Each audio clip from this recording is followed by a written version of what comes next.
अस्सलाम वालेकुम दोस्तों, दिल दा जानी यूट्यूब चैनल पर वेलकम। सत बिस्मिल्ला जी आया नू। दोस्तों की नज़र शेर है कि मस्त रहना मैं अपने हाल अंदर, मस्त रहना मैं अपने हाल अंदर, नहीं किसे नल जाती लड़ाई मेरी, झूठी गल ते गुस्सा जरूर करना, दुश्मन बन जाए बेशक खुदाई मेरी। बुरा किसे दा भी कदी सोचिया नहीं, बुरा किसे दा भी कदी सोचिया नहीं, करदा रे कोई लख बुराई मेरी, बुरा हो जिस दे बुरे कम जानी, ये गल समझ ना किसे नू आई मेरी।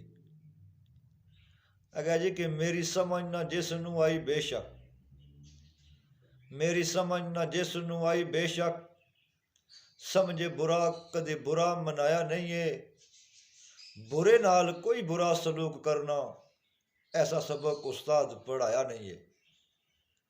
अच्छे बुरे दा फैसला रब करसी, अच्छे बुरे दा फैसला रब करसी, जिस दे कोलों कुछ छुपया छुपाया नहीं है, बुरा बंदे दा हुंदा किरदार जानी, अल्लाह किसे नू बुरा बनाया नहीं है।